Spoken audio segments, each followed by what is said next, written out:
Donc, je vous propose de donner la parole à Alexandre Delvaux, qui va nous parler de la question de la presse et des médias. Merci. Bonjour.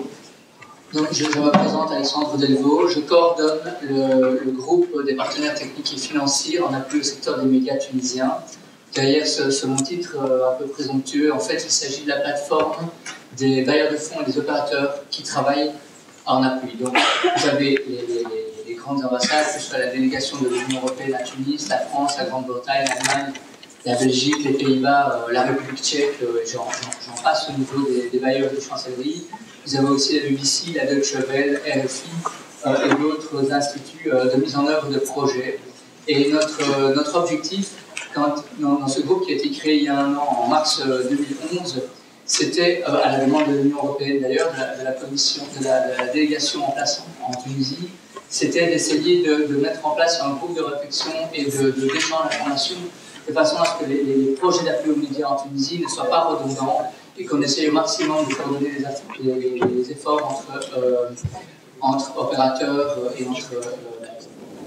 Les médias en place, à 90%, ce sont des médias existants, soit des médias publics, soit des médias privés qui ont été mis en place par Ben Ali, à l'exception des 12 nouvelles licences fin de pour des petites radios de proximité, il n'y a pas de nouveaux médias en Tunisie.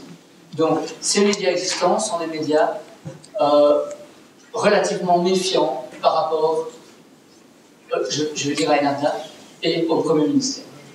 Et il y a une certaine... Et donc, il y a une méfiance. Et je dois dire que les médias peuvent former. Leurs critiques par rapport au gouvernement ne sont pas des critiques, je dirais, d'un journalisme professionnel. C'est-à-dire, on prend ce que fait le gouvernement, on le juge sur pièce, par des enquêtes, par du travail professionnel. Ce sont souvent des attaques idéologiques. Donc, je ne prends pas parti.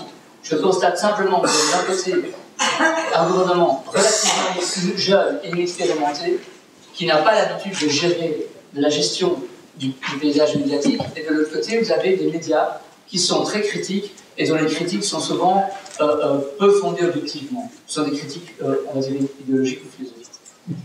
Du coup, cette méfiance entraîne une situation un peu de défense de la part du gouvernement et de défense, ou même parfois de paranoïa de la part des médias. Un autre domaine qui me semble important aussi, sur lequel je voudrais insister, c'est sur le manque de formation des journalistes. Et partant de là, le manque de déontologie.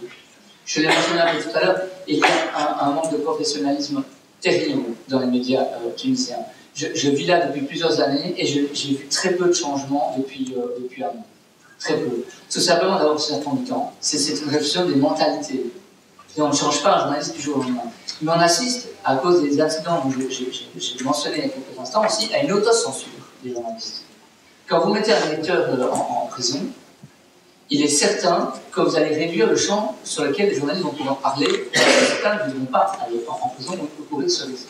Donc, il y a un retour en arrière à l'heure actuelle, à cause du manque de formation et à cause peut-être d'actes d'intimidation à l'égard des journalistes.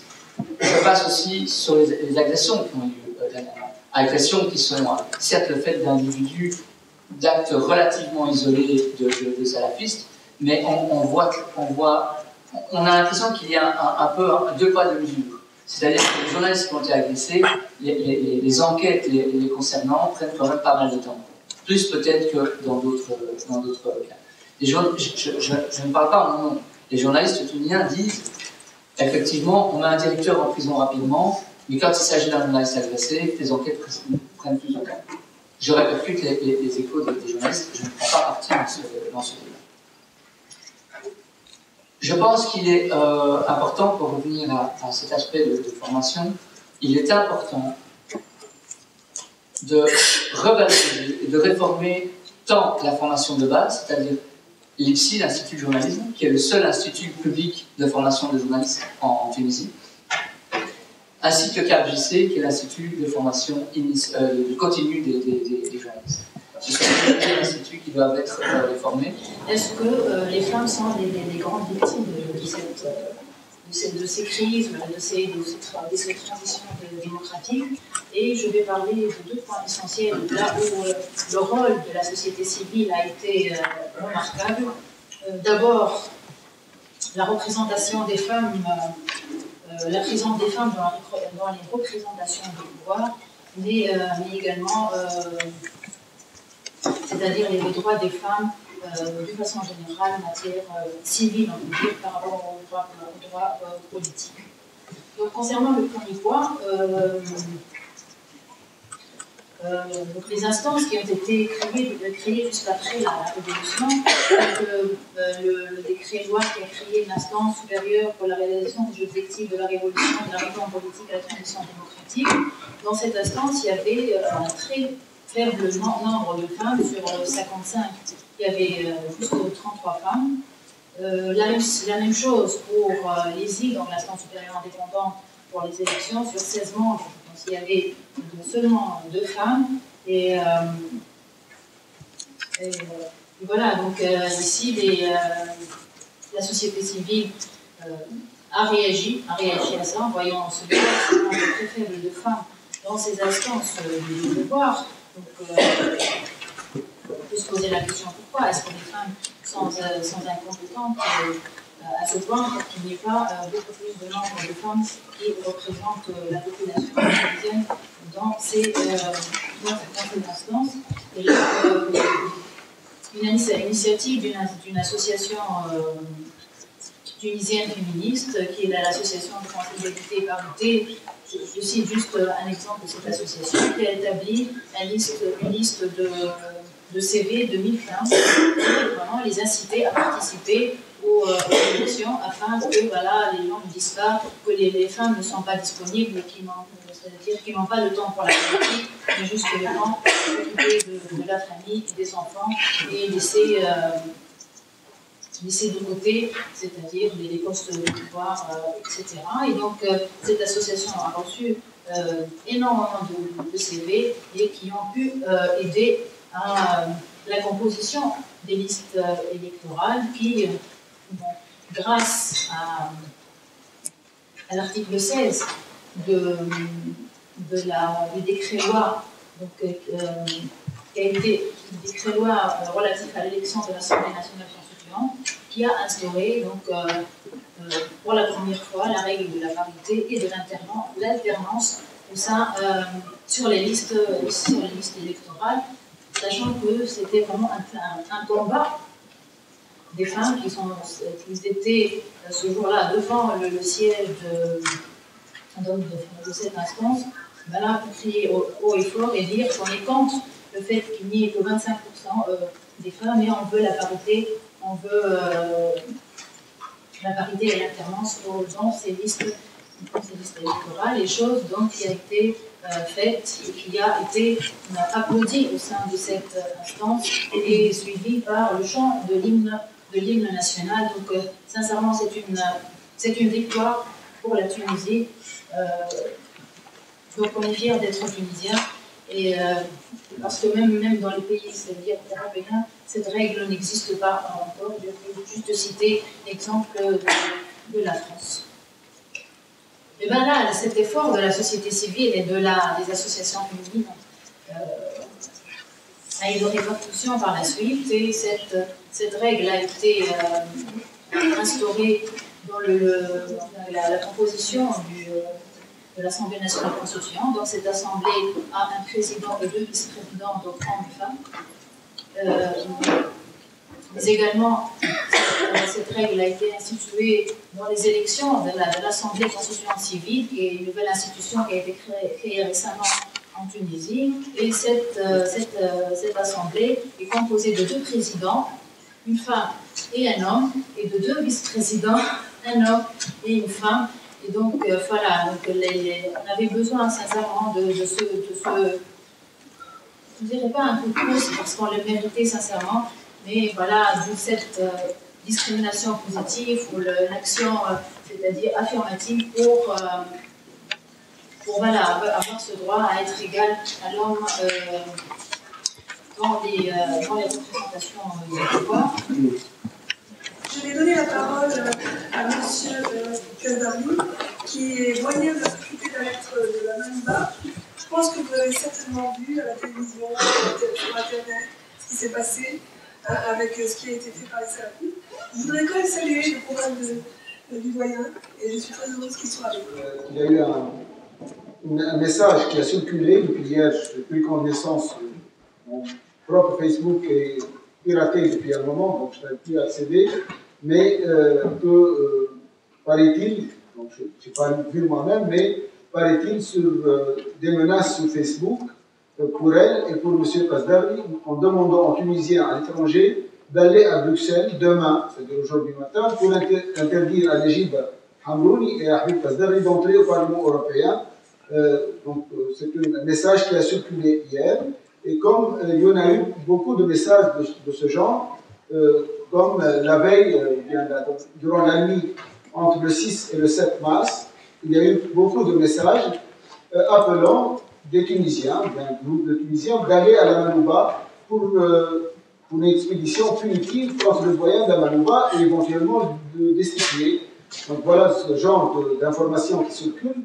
Ça vaut ce que ça vaut, bien entendu, mais également, il y a eu une pétition de 200 universitaires français à laquelle je suis entièrement, ce n'est aucun rapport avec cette affaire-là, mais un groupe comme ça arrive, nous-mêmes en tant qu'universitaires, en tant que syndicalistes, ça nous arrive de soutenir des collègues en Algérie, en Argentine ou en Afrique du Sud. On a fait des campagnes pour Mandela, donc ça nous arrive.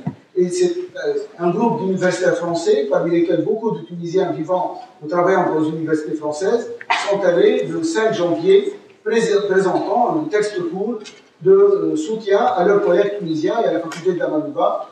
Ce texte, publié par le journal Le Monde, est remis à M. Ahmed Chabel, représentant de la Tunisie auprès de l'UNESCO, qui m'est arrivé devant mon bureau via notre ministère des Affaires étrangères, via notre ministère de l'Enseignement supérieur. Notre présidence d'université est arrivée sur mon bureau le 16 février. Je découvre le 2 mars des pancartes dans la faculté comme quoi le doyen est en train de comploter contre la Tunisie et en train de faire, donc, avec l'aide d'un groupe franc-maçon, sioniste, juif, etc. Donc voilà le genre d'ambiance dans laquelle nous vivons. Mais ceci dit, bien sûr que je suis réuni pour dire que peut-être je suis, ou bien la faculté et les collègues diabolisés par les uns sont admirés par les autres, mais c'est un peu la situation que nous vivons en Tunisie. Qu'est-ce que la révolution a apporté pour l'université? Beaucoup de choses. Et il faut en rappeler et ne pas en faire. Donc, il y a eu des mesures dès le mois de janvier, des mesures importantes et que nous vivons aujourd'hui, les prolongements de ces mesures. Tout d'abord, il y a le corps sur lequel l'université était sous contrôle. Lorsque vous entrez à Manouba, à gauche, dans toute grande faculté, il y avait un poste de police. Il y avait tout un corps de postes de police dépendant du ministère de l'Intérieur. Et ce corps de police universitaire, donc dépendant du ministère de l'Intérieur, c'était une semaine après la Révolution, il y a eu une décision de le bannir, de le mettre hors de la loi. Autre mesure, donc la Révolution on a apporté pour c'est celle de la libération de tous les étudiants, de tout courant confondu. C'est-à-dire tous les étudiants ont été non seulement libérés, mais ils ont pu, pour ceux qu'on a pu les repêcher, dès le mois de mars 2011, leur faire des sessions spéciales pour qu'ils passent leurs examens. Il y a presque plus que 5 facultés de lettres en Tunisie.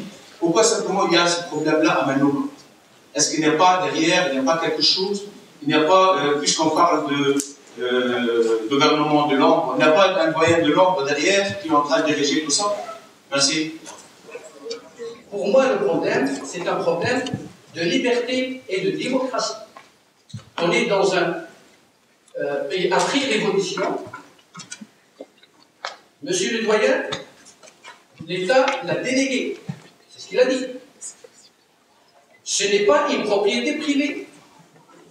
L'université, je m'excuse, l'université, c'est une propriété de l'État. Qui dit l'État? Le contribuable. Ces filles sont les enfants du contribuable. Attendez, j'arrive. Le NECAP, il dit bonne marche pédagogique. Quel rapport entre le NECAP et la pédagogie? Comme si le NECAP va empêcher les connaissances de pénétrer dans le cerveau. Je m'excuse. Quel rapport? Qu'elle porte un foulard ou un NECAP ou même une couscoussière sur la tête, est-ce que ça va empêcher les connaissances d'arriver? Je reviens à deux mots.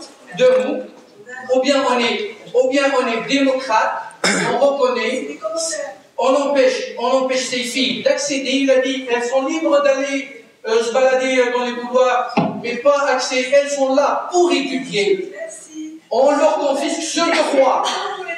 Sinon, on ne va pas avoir de débat. Non. Désolé de vous arrêter là. Il y a des questions, on va aussi reprendre le répondre. Merci. Alors, est-ce que vous pouvez faire une question? Moi, je ne peux pas moi, je voudrais quand même, je ne peux pas me parler en tant que femme, j'ai fait des études, dire que la démocratie, il y a des règles, y compris dans l'université et dans la démocratie. Une des règles, c'est quand je fais un examen et quand je pose des questions à une personne que je vais à laquelle je dois examiner, à laquelle je vais donner un diplôme, eh bien je dois savoir qui elle est. Et je dois avoir. Vous avez raison, madame. Mais le problème ne s'est posé qu'à Manouba, il y en avait d'autres filles avec les gars. Mais ça, c'est un problème de rien du tout. Dans les aéroports, c'est logique. Si on veut résoudre le problème, c'est très facile. C'est très facile. Dans les aéroports, qu'est-ce qu'on fait, madame? S'il vous plaît, soyons logiques. Qu'est-ce qu'on fait dans les aéroports? C'est vrai, on doit reconnaître l'identité de ces filles. Non,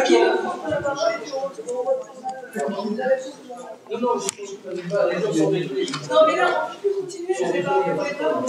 Oui, merci beaucoup. Tant que le matin, j'avais de l'espoir. C'est pas allumé. Voilà. Maintenant, c'est bon. Voilà.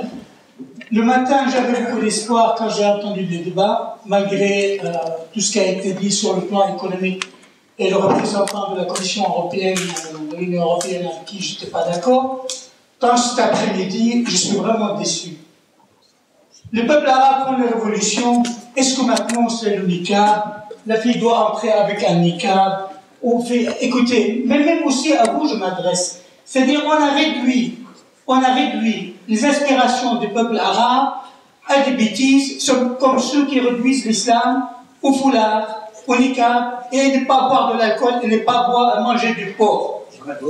On a vécu, moi j'ai 57 ans, j'ai vécu 57 ans de dictature et de manque de démocratie. Maintenant nous avons la chance de faire de démocratie dans le monde arabe et on est en train de passer notre temps à des bêtises, pour ne pas dire à des conneries. Et je trouve que je comprends qu'il y a une partie, ou des salafistes, ou des je ne sais quoi, et le temps qu'on commence à réfléchir un peu et qu'on arrête nos bêtises, parce que nous avons une chance dans le monde arabe maintenant, et on est en train de permettre à l'étranger, à l'extérieur, de se mêler dans nos affaires, et pour des choses. Donc, je dis qu'avec la fille. Oui, un instant, s'il vous plaît. Alors, concernant les médias, moi j'avais l'image de la Tunisie. Oui, j'avais l'image de la Tunisie qui avait. Ok, ça va. Et vive la démocratie. Évidemment, comme je l'ai dit durant mon intervention, il faut absolument renforcer la formation des journalistes de deux manières. Je pense qu'il y a des formations en entreprise de presse. Il faut former des journalistes dans leur entreprise de presse, spécialement dans les médias publics. Moi, je pense qu'il faut d'abord renforcer les services publics.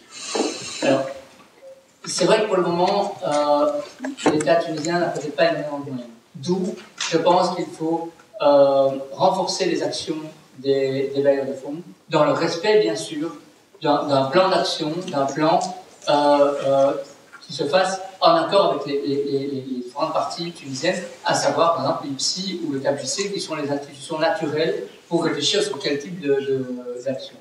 Et je discutais il n'y a pas longtemps avec le directeur de l'IPSI qui me disait notre premier souci, c'est que les étudiants ont des lacunes en langue. Je ne parle pas de français, je parle de l'arabe. Être étudiant en journalisme, c'était, passez-moi l'expression, un peu le bas du panier des études en Tunisie souveraine. Donc effectivement, il faut renforcer absolument le niveau des étudiants qui entrent. Il y a des pistes comme faire des concours d'entrée, etc.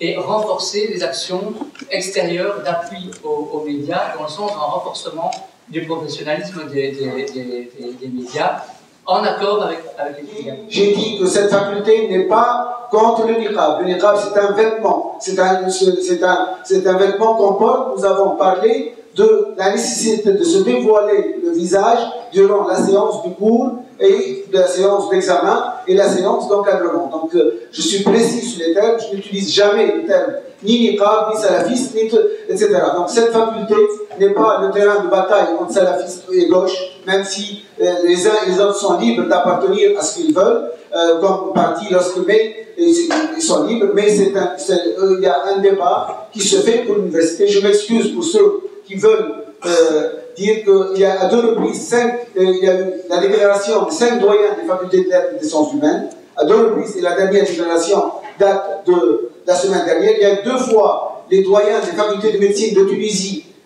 qui ont fait des déclarations dans ce sens.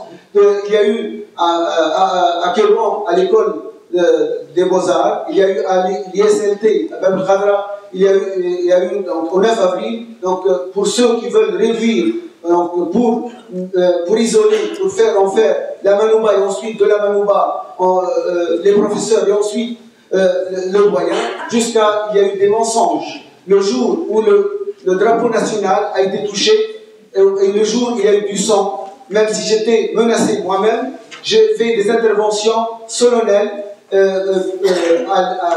pour intervenir aux forces pour intervenir dans cette faculté, même si, de par mon caractère académique, mon document dans ma chaîne, je suis toujours contre cela, mais je l'ai fait, et je leur dis que les autorités judiciaires commencent, puisque déjà demain, le premier procès concerne la manouba. Ceux qui disent qu'à chaque fois, il y a quelqu'un qui fait remonter la tension, attention, le